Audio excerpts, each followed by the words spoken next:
many times in human history have you been at the end of the interglacial with a societal collapse? There's a lot of changes afoot right now, and I think we're all feeling it, and a lot of people are starting to attune to it, the once in a million year event that we're witness to at this moment here. I'm very thankful to be alive. There's a lot to look forward to. Truly. We're going to rebuild this society. Well, hopefully we build back better. Oh, how dare you use those bees. We're starting to grow hazelnut this year. I know it'll be a little bit, but, looking at the hazelnuts and the different types, I've got all these different types of raspberries now, the yellow raspberries and the black raspberries, this sort of thing. Like fruits and veggies that are off, and the currants, also the pink champagne currants, we started to plant to get more, like fruit yield with some higher value on it. People don't have a lot of this, so it's more tradables. And you can also squeeze them into juices and then ferment that or have fruit juices, whatever. But, the more things that you can think of that have a higher value for tradability versus just an ear of corn, everybody's got sweet corn, but not a lot of people have fruit. And I've noticed that in terms of like tradability on foodstuffs, there's a lot of fruit lacking. You might have enough for your family just to grow some raspberry bushes in the back there. But in terms of overproducing, where you could actually have like an abundant crop of then tradable for somebody else, fruit, not that forthcoming. I don't know, Charlie, if you see around where you are, maybe it's more of a fruit producing area, but out here in East Tennessee, mainly cattle, mainly grains, chicken, that sort of thing. But you just don't have a lot of major fruit producers like you would say in Washington with the apples, or others down in Georgia with the peaches and whatnot. So, well, a massive amount of our fruit production actually comes from Florida, Georgia, and then California. If you look at the amount of fruit and vegetable production that comes out of California and then is shipped across the United States, it's pretty massive. And that's why the drought conditions in California are such a big deal. If you're talking entire orchards of trees, nut trees, fruit trees that have just been wiped out over the past 2 years. There were some last year. There were more this year. I think it's going to have a very big impact everywhere else. And it's not that you can't grow fruit anywhere else. In years past, you could get it at the grocery store so inexpensively, it hasn't really been worth people's time to grow something that they have to go through and pick by hand. The other issue I think we're facing with that is just the border is such a mess that farmers can't get workers across the border.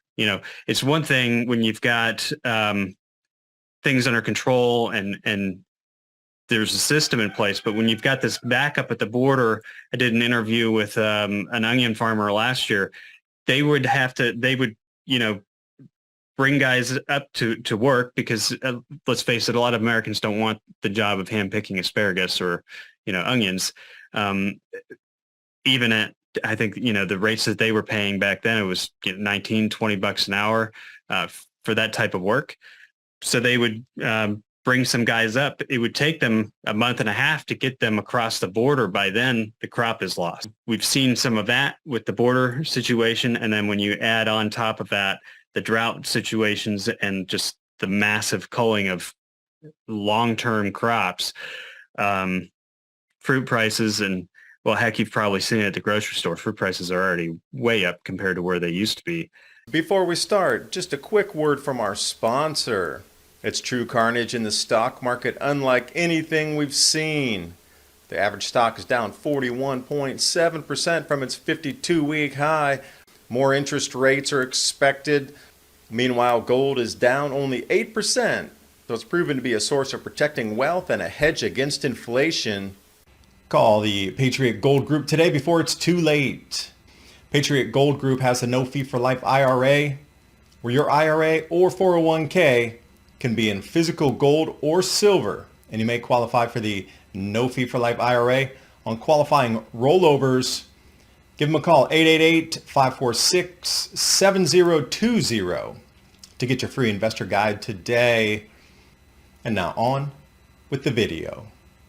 The cost of this stuff is getting astronomical. So that may spur people to start growing some fruits, but it's also difficult.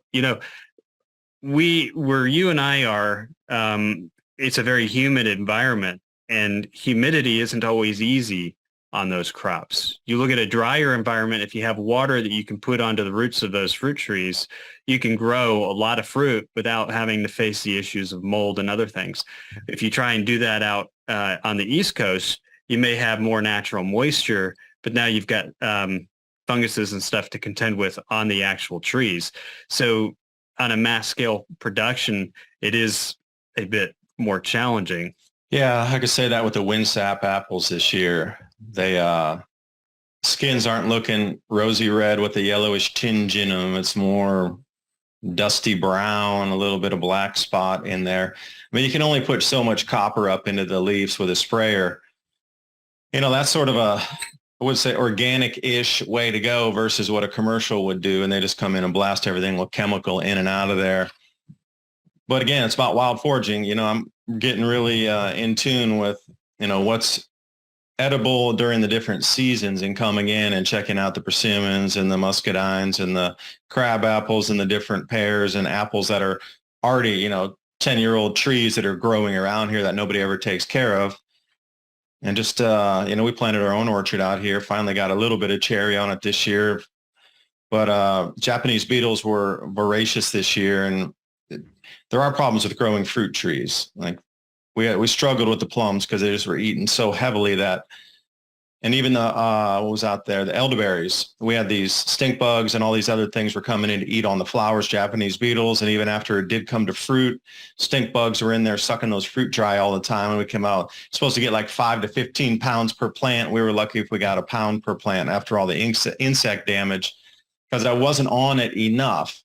Because here I am trying to work the stuff, have a living also to be able to pay for all this.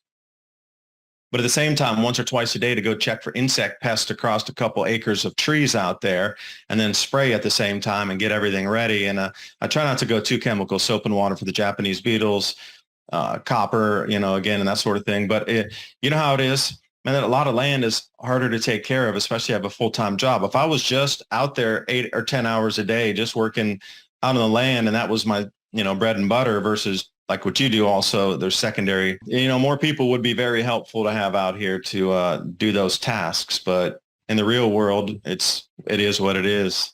Yeah. Do you have honeybees? We do, but they froze last year. I had a full 3-hive die off because maybe you experienced this too. It was near freezing, and then it jumped up to like over 70 degrees for like 3 days, and then it went back down to like 14 Fahrenheit. It was one of those really weird anomalies.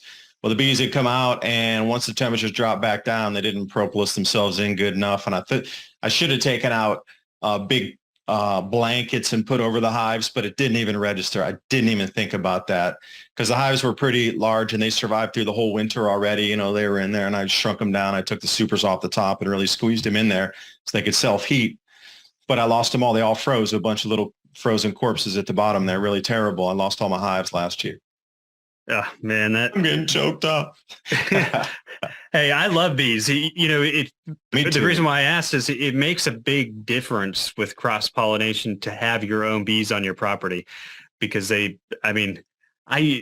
would see honeybees every now and then, or if the magnolias were in bloom, they'd come swarming. But since we've had honeybees on our property, you see them every day. I mean, they're out there, they're doing work every day. But well, no, just the time involved in trying to keep your basic food growing, and those pests are so voracious. And I knew something was going to be unusual this year in terms of like cold winter, because the Japanese beetles were out of sight. Japanese beetle, I know Japanese, they're around all the time. But this was so far beyond anything normal, where they were just like covering a tree when you would shake it, like hundreds, thousands would come down out of a single tree. And I'm like, whoa, this is so far out of the normal. So I was asking, around, is this normal? And they're like, no, this is super crazy this year for the Japanese beetles. So I'm wondering, what is overboard? Same with the stink bugs. There's like way more than the normal. So what's going on in terms of pests coming out in the carpenter bees this year were like, piranhas. You couldn't get rid of them, and they were extra voracious on the wood and digging deeper. And I don't know, something has signaled nature that come out to your ultimate right now, do as much as you can, stock up as much as you can for this winter, because it's going to be outrageously cold, because nature's behaving in that way in terms of numbers and damage that has not been seen in generation. I mean, nature has a way of working within itself. It has for thousands of years. But if you look at the areas that we're in, we're in the southeast, and with a La Nina event, I mean, last winter was a little bit warmer than it would typically be, being La Nina, or we had more favorable conditions for rodent populations and insect populations to reproduce. And the other thing is, when you come out of a period, and I don't know if you've read studies on this, but the 11-year solar cycle, when you go into periods of low solar radiation, where it actually improves the reproduction ability of smaller organisms. So we just came out of solar minimum a little over a year ago, and then now you're seeing some of these cycles play out, and I'm sure it will get harder for them as we get into some colder winters, and then we'll go back to some times. But I mean, if you think about it, what their role is in nature is to kind of clean things up. So it's that, it's just unfortunately that the things that they're cleaning up are the things we want to eat. And the ever forever battle, it has always been this man against insect. Cyclic activity of insects, I'm wondering if there's also this cyclic activity of human civilization built into this. Because now looking at all the research that was done with how intense this grand solar minimum will be, knowing that we're stepping down into cooling, heading out of the interglacial here eventually, is the next step down in cooling going to be significantly more than people anticipated, because we are at the end of this, once in 100,000 year period. It's 10,000 years of warmth, and actually it's a little bit longer this time than it would have been. On the normal, looking back over the last 2 million years, the one we sit in currently is the longest that they've recorded in the last 2 million years. So there's a lot of, if it's insects doing the thing or if it's humanity doing its thing, it's all cyclical, and our planet's mainly locked in ice for 90,000 years out of the 100,000 years. So I don't know, there's a lot of different variables at play that are so far beyond us in terms of not just our own star and our little tiny planet next to the star, but what about all these other, stars within our galaxy, and the changes that are being seen across the planets and across the star systems that are changing color spectrum that they've seen. Some of them vanish completely as the Birkeland current cut down its flow. And at least on the optical side of things, it looked like they vanished.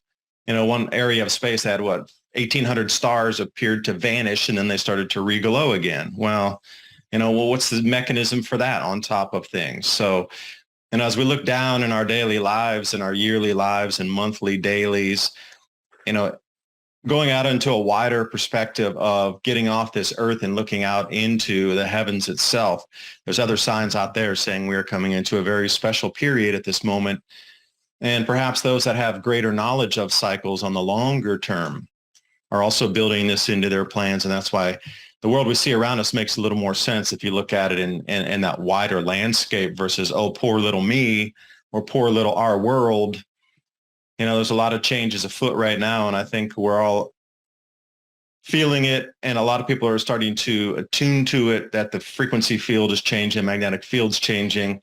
So the way we perceive reality is going to change also. And I think it's all just, adding up into a very interesting package. And I'm very thankful I'm alive to be able to witness this, live through it, and experience this change that hasn't been seen in such a long time, 100,000 years of time. And we're seeing it right now, stepping through the end of the interglacial. And how many times in human history have you been at the end of the interglacial with a societal collapse and the once in a million year event that we're witness to at this moment here? So I'm very thankful to be alive. Yeah, there's a lot to look forward to. I'm just kidding. Yeah, there is. Truly. I mean, we're going to rebuild the society. The people who live through this and come out the other side are going to be the ones who had the ingenuity and the collective spirit, along with those with the same like minds, belief system, core value, that stuck together as a unit to ride through this, that will be the new seeds of the world coming out on the end of this. Well, hopefully we build back better. Oh, how dare you use those BBBs.